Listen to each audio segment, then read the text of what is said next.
Labą dieną. Lietuvos profesinės sąjungos solidarumas sušaukė šią konferenciją, kad pasakyti savo poziciją dėl šiuo metu svarstomo valstybės biudžeto. Mes suprantame, mūsų bendruomenė, mūsų nariai, mes suprantame, kad reikia didinti šalies krašto apsaugos biudžetą, gynybos biudžetą. Mes suprantame, kad reikia tų 5,3% BVP. Tačiau mūsų nuomonė, kad krašto apsauga, gynyba negali būti vien tik tai kariuomenė ir įrangos kariuomeniai pirkimas. Mes norime, kad visa visuomenė būtų įtraukta į krašto apsaugos gynybą ir būtų pasirengusi tam. Ir mes matome, kad neturėtume sumenkinti valdžios įsipareigojimų darbuotojams. Taip kaip minėjo ministrė pirmininkė, kada buvo paskirta ir patvirtinta Seime, kad gynyba, saugumas, krašto saugumas turi būti neatsiejamas nuo socialinio saugumo. Bet šiuo metu, svarstant biudžetą, mes matome, kad visas mūsų socialinis saugumas kažkur tai pradeda dingti. Mes matome, kad nebus vykdomi įsipareigojimai švietimui, nebus vykdomi įsipareigojimai mūsų pareigūnam, policijai, trūksta pinigų keliams, mūsų sveikatos apsaugos sistema, kurią mes matome, kad buvo padarytos labai didelės reformos, rajonuose buvo sukurti sveikatos centrai, tačiau šiandien ligoninėms trūksta labai daug pinigų, ligoninės negali funkcionuoti, negali išlaikyti savo personalo. Mūsų žinia yra tokia, kad gerai, gynyba, mes sutinkame. Solidarumas kaip nacionalinis centras pasirašė nacionalinę kolektyvinę sutartį. Mes sutikome, kad bazinis dydis būtų didinamas tik tai 12 eurų. Mes gavome labai daug pretenzijų iš žmonių. Mes suprantame, kad tai yra labai menki pinigai ir mes suprantame, kad tai nebuvo laikomasi tų įsipareigojimų laikytis šalies vidutinio darbo užmokesčio, bet visi susitelkėme, kad reikia finansavimo gynybai. Tačiau gynyba tai nėra vien tik tai, kaip jau minėjau, kariuomenė. Mes turim turėti visuomenę, kuri bus pasirengusi, kuri patriotiškai gins savo šalį, nes negalime supriešinti visuomenės su kariuomenė. Ir mes tą matom šiandien, kad būtent tas susipriešinimas yra. Didelis susipriešinimas visuomenėje. Ir mes norime, kad socialdemokratų vyriausybė, kuri iš tikrųjų turėtų būti žmonių vyriausybė, jų šūkis buvo svarbiausias žmogus. Tai mes norime, kad tas žmogus nebūtų pamirštas. Apie vilkikus įstrigusius ir apie verslo problemas mes irgi matome tas problemas. Ir šiandien mes turime čia šakų pirmininkus, kurie galės išsamiau pakomentuoti situaciją, kas vyksta jų šakose. Tai gal pradėsim nuo Reginos, Regina Jarušienė, medicinos įstaigų darbuotojų profesinės sąjungos solidarumas pirmininkė, Genovaitė Mackevičienė, Lietuvos teisėtvarkos įstaigų profesinės sąjungos solidarumas pirmininkė. Ir mes turim Gintarą Čiūžą, Baltijos transporto profesinės sąjungos solidarumas pirmininką ir generalinė sekretorė Daiva Kvedaraitė. Tai pradėsiu galbūt nuo Reginos. Ačiū Kristina, laba diena visiems. Sveikatos apsaugos sistema viena iš tokių mūsų visuomenės dalių, kuri iš tiesų yra labai svarbi, viena iš svarbiausių, bet tik viena iš svarbiausių. Nes visuomenė yra vėlgi ne tik sveikatos apsaugos sistema, kariuomenė, kitos mūsų visuomenės dalys.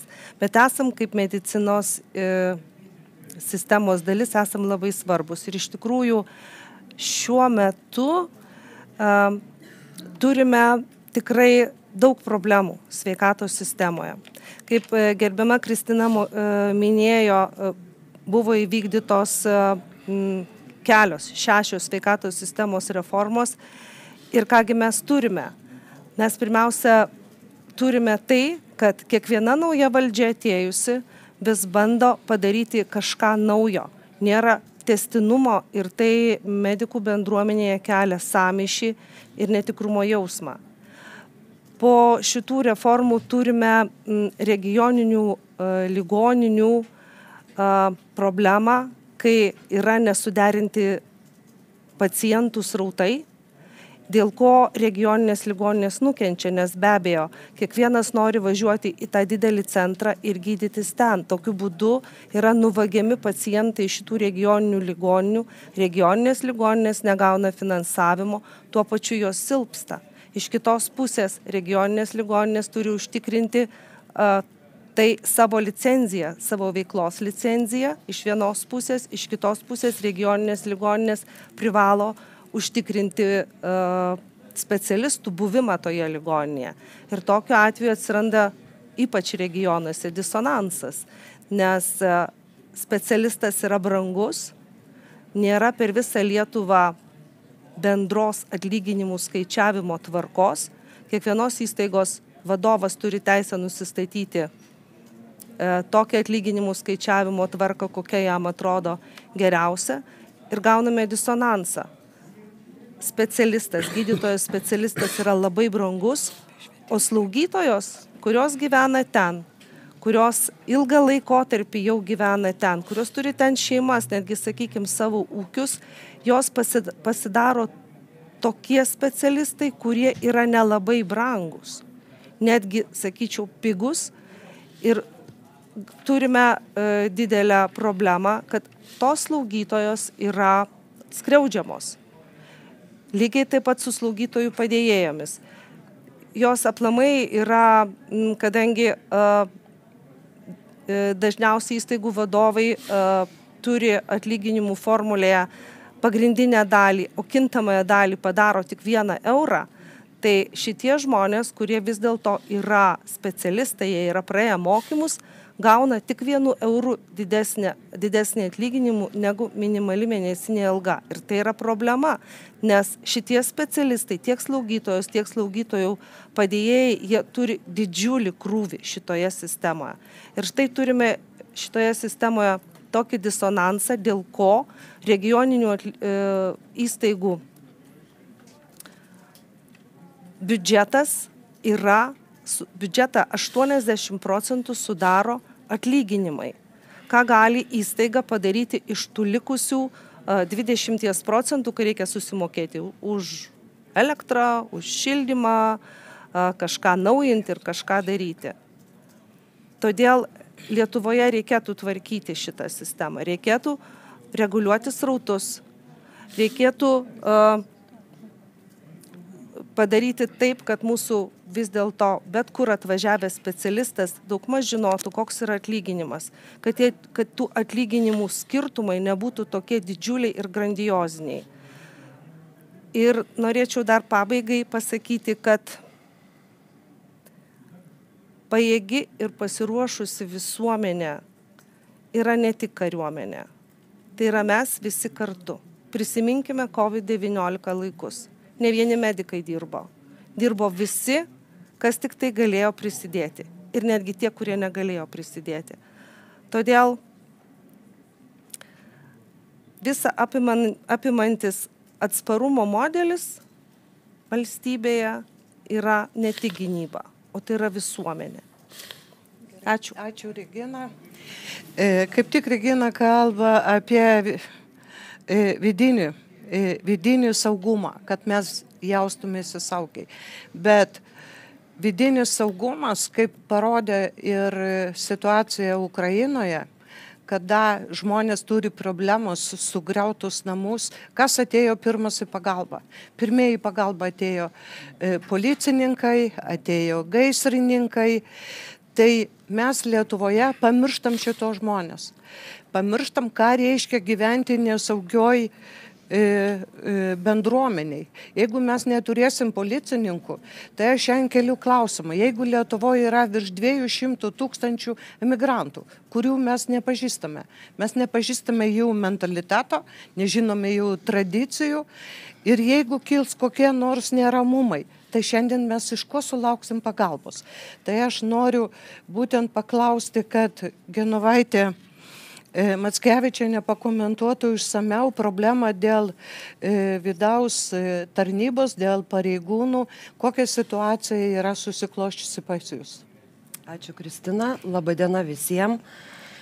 Norėčiau pasakyti, kad šiandieną mano atstovaujama bendruomenė labai aktualų klausimą kelia, kuris tiesiogiai yra susijęs su valstybės saugumu ir žmonių pasitikėjimu valdžia.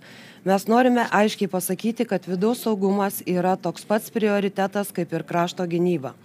Šiandieną statutinėse vidaus reikalų, teisingumo, finansų ministerijų pavaldžiose įstaigose labai trūksta darbuotojų. Jau ne pirmus metus šitų įstaigų vadovai valdžiai akcentuoja, kad iš tarnybos išeinančių pareigūnų skaičius yra žymiai didesnis nei į tarnybas ateinančių. Pastoviai statutinių įstaigų vadovai ir tuo pačiu profesinės sąjungos kelia klausimą, kad skiriamų lėšų neužtenka užtikrinti orių atlyginimų, išlaikyti reikiamų pareigūnų ir kitų darbuotojų skaičiaus, nepakanka lėšų netgi ir ginkluotėjai, ekipuotėjai, modernioms techninėms priemonėms, kurios būtinos visuomenės saugumui. Labai liūdna girdėti, kad Vidaus reikalų ministerija pateikusi vidaus tarnybos statuto pakeitimo projektą, kuriame buvo numatyta priemonės kelti pareigūnų atlyginimus, šiai dienai neatitinka duotų pažadų. Iš pateikto projekto dingo dalis, kuri numatė visų pareigūnų atlyginimų kelimą. Šiuo metu mes suprantame, kad atlyginimai kils tik tai tam tikrų grupių pareigūnams. Visų kitų pareigūnų atlyginimai didės tik tai keliais eurais, padidinus bazinį atlyginimą. Taip pat sumažėjo ir žadėta kompensacija nuo 400 iki 300 eurų pareigūnams, kurie ištarnavo 25 metus ir daugiau. Tokie sprendimai mažina pareigūnų ir darbuotojų motyvaciją likti tarnyboje ar darbe, kelia pagrįstą nerimą, kad žadėti atlyginimų didinimai gali likti tik tai popieriuje. Mums nesuprantama, kaip kylant grėsmėms ir didėjant iššūkiams ateinančių metų biudžete statutinėms įstaigoms numatoma skirti mažiau lėšų, nors realūs poreikiai yra kelis kartus didesni. Tai nėra teisingi sprendimai, kai kalbame apie valstybės saugumą. Mes profesinės sąjungos atstovai reikalavome, kad valdžia į vidaus saugumą žiūrėtų ne kaip į išlaidas, o kaip į investiciją į žmonių pasitikėjimą, stabilumą ir visos visuomenės saugumą. Šiuo geopolitiniu laikotarpiu, kai saugumas tapo kasdieniu iššūkiu, policijos pareigūnai, ugniagesiai, pasienio pareigūnai, bausmių vykdymo sistemos darbuotojai ir kiti statutinių tarnybų atstovai yra pirmoji valstybės gynimo linija. Jie turi būti vertinami ne mažiau nei kariuomenės kariai. Todėl mes reikalavome užtikrinti, kad statutinių pareigūnų ir statutinėse įstaigose dirbančių darbuotojų atlyginimai didėtų proporcingai krašto gynybos finansavimui, kad būtų įgyvendinti duoti pažadai dėl priedų už stažą ir motyvavimo priemonių, bei parengti ilgalaikį vidaus saugumo stiprinimo planą, nepriklausantį nuo politinių ciklų. Negalime laukti rytojus, kiekviena diena, kai vidaus saugumo sistema nesulaukia reikiamų sprendimų, yra diena, kai silpnėja valstybės atsparumas, o pareigūnų pasitikėjimas valdžia blėsta. Kai saugumas tapo kasdienybės dalimi, Lietuva negali sau leisti silpnųjų grandžių. Tai tiek, ačiū. Ačiū, Genovaitė. Dar norėsiu gal kreiptis pas Gintarą Čiužą, kuris galėtų pakomentuoti situaciją, kasgi vis dėlto, kaip jaučiasi mūsų nariai, kurie ir įstrigė šiuo metu Baltarusijoje. Šiaip tai baltarusų vairuotojų Lietuvos darbo rinkoje yra apie 40 000. Mes Solidarumas tikrai dirbame su baltarusų bendruomenė, kad ją galėtume padėti ją integruotis, tie, kurie apsisprendžia gyventi Lietuvoje, kad padėti jiem integruotis į Lietuvos visuomenę. Tikrai turime profsąjungų narių, ne tik tai Baltijos transporto įmonė, ne tik vairuotojai, yra ir kitų profesijų. Tai, bet Gintarą, prašau, pakomentuok, kasgi vis dėlto darosi Baltarusijoje ir kaip jaučiasi vairuotojai. Sveiki visi, esu Gintaras Čiužas, atstovauju tolimų reisų vairuotojus. Jo, vairuotojai nežinioj, daug skambučių, taip pat tie, kurie užstrigę Baltarusijai pusėje ir Lietuvoje. Lietuvoje neaišku, kada gaus darbą, klausimai tokie, kada ar mums ieškoti darbo kitoj šaly, ar vis dėlto kažkas čia spręs. Aišku, mūsų kompetencijas gal daugiau juridiškai juos konsultuoti, ką gali vairuotojas, kaip elgtis dabar Baltarusijos pusėje, ar gali jisai palikti krovinį su visų sąstatu ir važiuoti namo. Ta prasme, žmonės nežinioj, ką daryti. Taip, kaip paminėjo gerbiama Kristina, rinka diktuoja taip, kad dabar tolimų reisų vairuotojų dirba gal apie 80% iš trečiųjų šalių.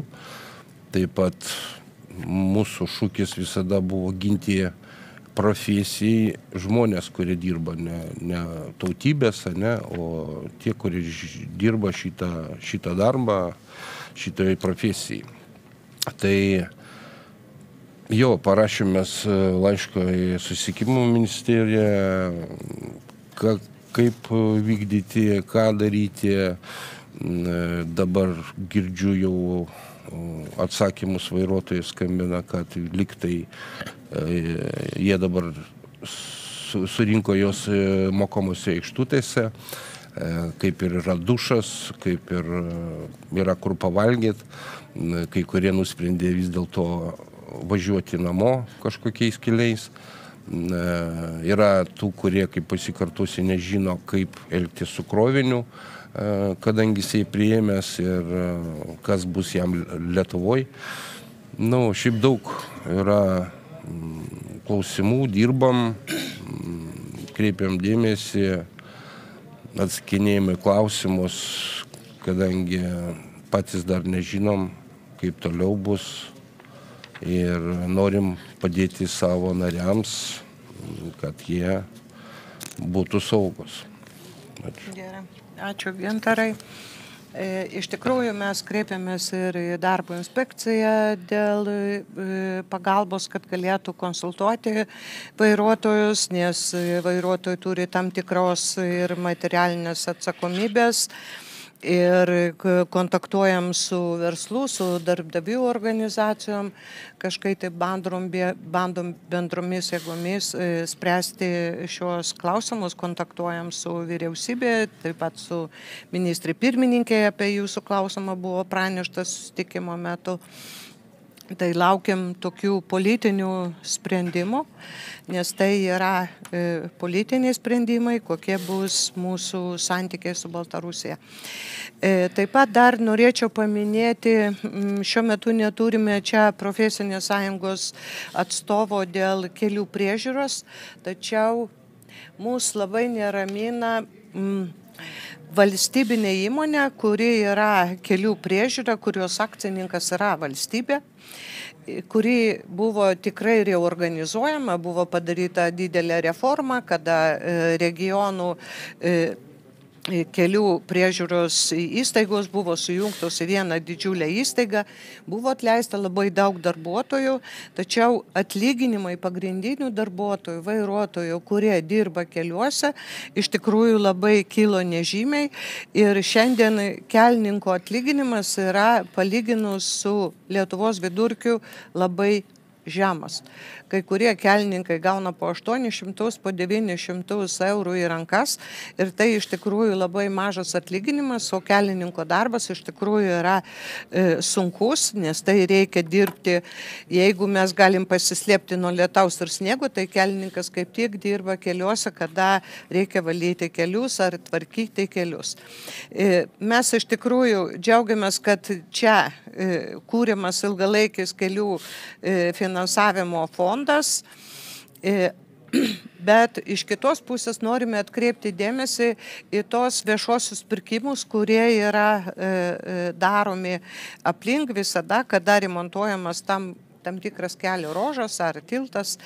Per viešosius pirkimus visada pas mus laimi tas, kuris pasiūlo mažiausią kainą. Ir mes čia matome labai didelę problemą. Tai matome ir broką tęsiant kelius, ir matome čia labai kaip aš sakau, dempinguojančias atlyginimus darbuotojams. Ką mes matome, kad mažos įmonės, ypač kurie kaip Subranga laimi konkursą, tada pasamdomi darbuotojai, kurie labai dažnai yra migrantai, nepaisoma jų teisių, atlyginimų, tada jie ateina pas mus ir kreipiasi dėl neišmokėtų atlyginimų, arba dėl mažesnių negu buvo žadėtas atlyginimas. Todėl mes tikrai norime atkreipti dėmesį, kad viešieji pirkimai būtų skaidrus ir kad nebūtų taip, kad laimėtų tas, kuris pasiūlo žemiausią kainą, o laimėtų tas, kuris gali pasiūlyti profesionalią kainą. Ir norime iš tikrųjų, kad Lietuvos įmonė, kelių priežiūra, kuri yra valstybės įmonė, kad jinai būtų tikrai aktyvesnė ir tikrai aktyviau prižiūrėtų savo darbuotojus ir rūpintųsi savo darbuotojais. Nors mes žinome, kad yra pasirašyta kolektyvinė sutartis, dialogas vyksta su administracija kelių priežiūra, tačiau mes norime, kad ministerija rūpintųsi savo įmonę. Ir dar vienas klausimas, kurį mes norėjom paminėti, tai yra švietimas. Gal generalinė sekretorė pakomentuos švietimo. Turėjo dalyvauti mūsų pirmininkė Aldona Kindurienė, tačiau dėl tam tikrų susikloščiusių problemų darbe negalėjo atvykti į konferenciją, todėl paprašysiu, kad generalinė sekretorė Daiva Kvedaraitė pakomentuotų. Labą dieną. Iš tikrųjų gaila, kad Aldona Kindurienė negalėjo atvykti ir dalyvauti spaudos konferencijoje. Jie aktyviai dalyvauja dėrybose kartu su kitomis 3 profesinėmis sąjungomis dėl švietimo šakos kolektyvinės sutarties atnaujinimo ir vykdymo. Kaip žinote, švietimo bendruomenė yra šiek tiek susiskaldžiusi. Dalis jau kviečia į protesto akcijas, viena iš profesinių sąjungų kviečia į protesto akcijas trečiadienį. Solidarumui priklausanti profesinė sąjunga kol kas nėra priėmusi sprendimo, kad dalyvaus tose protesto akcijose. Ji vis dar tikisi, kad galima socialinių dialogų ir dėrybomis pasiekti susitarimą ir kad kolektyvinė sutartis, kuri buvo pasirašyta 3 metams ir kur yra įsipareigojimai, kad nuo sausio 1 kiekvienais metais būtų didinamas atlyginimas bent 5% daugiau negu vidutinis šalies, o po to dar nuo rugsėjo mėnesio dar papildomai turėtų būti didinamas, tai yra apie 11% ir mes vis dar tikimės, kad pavyks susitarti, rytoj, kiek žinau, vėl vyks dėrybos, tai tokio, kaip sakiau, sprendimo, kad mes jau dabar protestuosim, kaip ir nėra.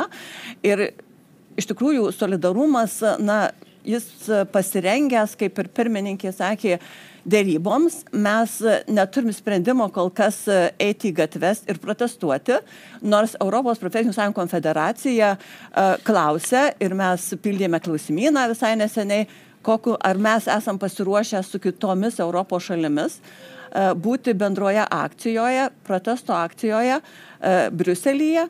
Mes kol kas sakėme, kad mes pasitikim šitą valdžią, kad tai yra socialdemokratų valdžia, kad tai yra politikai, kurie kaip ir atstovauja darbuotojams.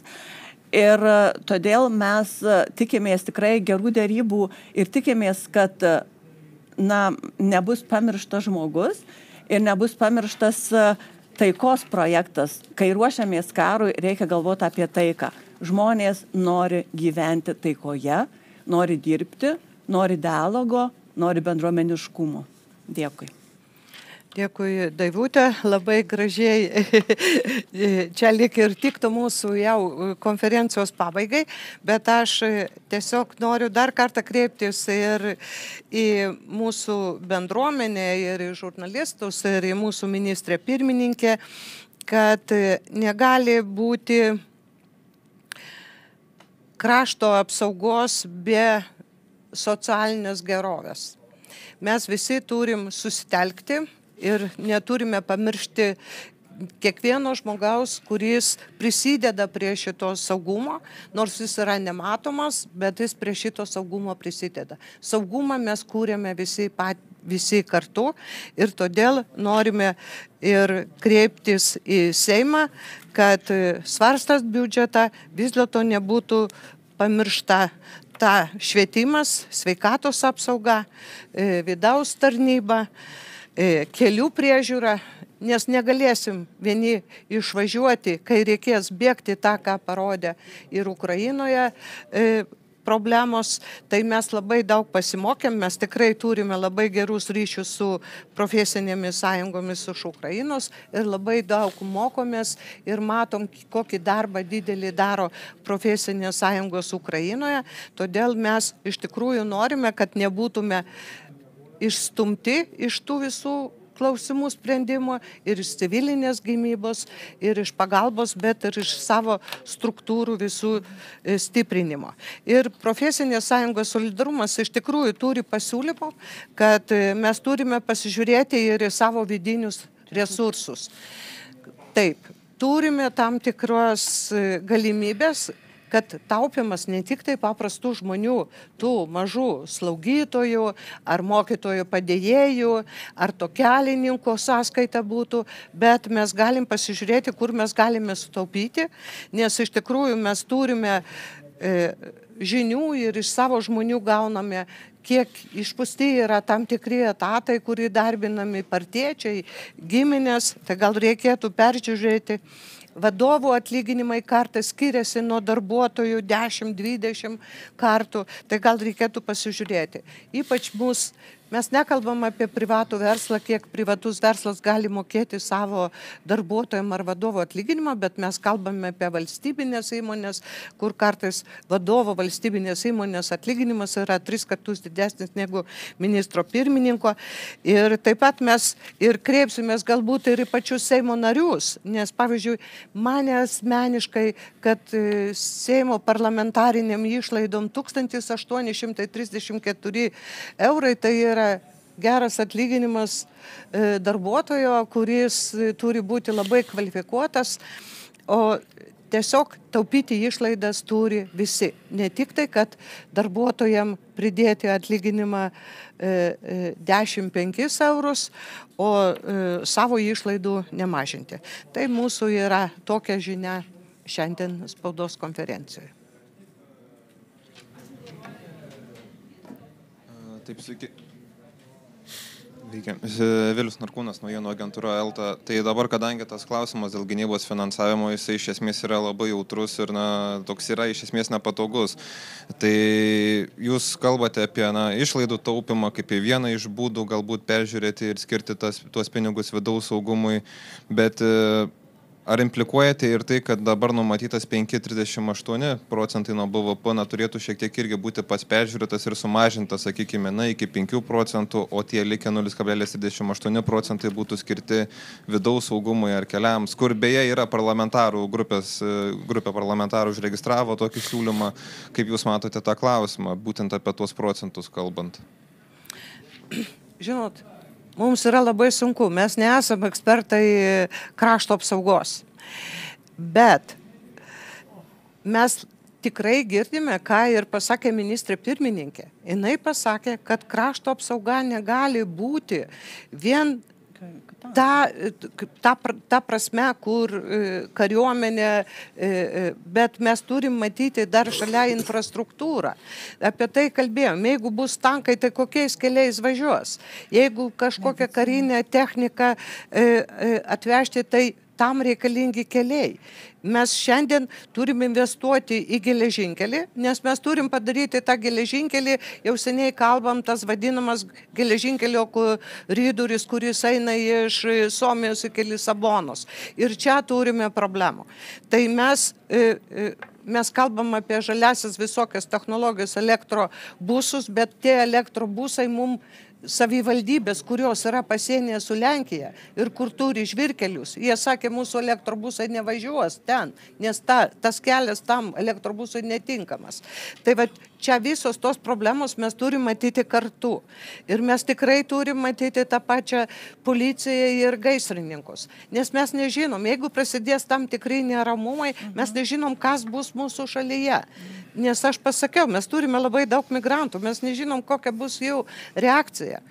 Ir tas pats sveikatos apsauga. Šiandien man direktoriai ligoninių rajoninių sako, kad mums trūksta pinigų. Tai dabar teisingai gerbiama Regina minėjo, tai ką dabar visi rajonai suvažiuos į Vilnių į ką? Į 2 ligoninės. Jau šiandien negalima patekti iki metų pabaigos pas gydytoją, jeigu tu turi problemų. Respublikinės ligoninės yra visos ant tiek apkrautos, bet taip negalima visos rauto Lietuvos nukreipti, kad traumatologą tu negali gauti rajone, kad tau reikia važiuoti tik į Vilnių pas traumatologą, susulaužytą koją sėdėti, laukti ir paskui ką toliau. Negali patekti toliau pas gydytoją. Tai čia mes matome iš tikrųjų tos problemos, kurios yra, viskas tvarkoj, mes suprantam krašto gynybą. Užtat sutikom, pasirašėm nacionalinį susitarimą su mažesniu finansavimu. Sutikom, kad neapmokestinamas pajamų dydis nebūtų didinamas, nors partijos žadėjo, kad kartu bus su minimalia alga lygus. Mes suprantam. Tėvams, kurie turi daug šeimos daugiavaikės, kad jiem mokestis atidėtas nuo kitų metų. Bet iš kitos pusės mes norim, kad valdžia mūsų pamatytų žmonės, kad nuo naujų metų kainos tai didėja. Kainos už šildymą didės, akcizas kuro didės, automatiškai bus padidintos kainos su maistui, tai žmonės turi iš kažko tai išgyventi. Suprantat, aš suprantu ideologiją, viskas tvarkoj, bet jeigu paliksim to žmonės, tai ar jie laikysis, ar jie bus Lietuvos patriotais, ar jauni žmonės surinks lagaminus ir išvažiuos iš Lietuvos. Pasakys, tai čia mumis niekas nesirūpina. Tai aš norėčiau dar pridėti, kad mes esame už modernų saugumo supratimą, kad negalima akcentuoti vienos grandies, nes vienos grandies pastangų niekada neužtenka, nes Lietuvos saugumo stiprinimas turi būti visapusiškas. Tai yra stipri moderni kariuomenė, pajėgi ir pasiruošusi sveikatos sistema, gerai funkcionuojanti civilinė sauga, atsparios savivaldybės, moderni energetinė ir skaitmeninė infrastruktūra ir informuota ir pasirengusi visuomenė. Ir visam tam reikia mūsų valstybės pastangų. Tai yra svarbu. Tai aš dar tik perklausiu, jūsų žinutė nėra tai, kad 5,38 čia ar mažinti, ar tiesiog, kad peržiūrėti prioritetus ir pasižiūrėti, kur galima kažką iškelti pirmiau vietoj, kalbant apie visuomenės saugumą, apie medicininės įstaigas, apie teisėsaugos, sakykime, sritį, apie taupimą išlaidų, ar ne.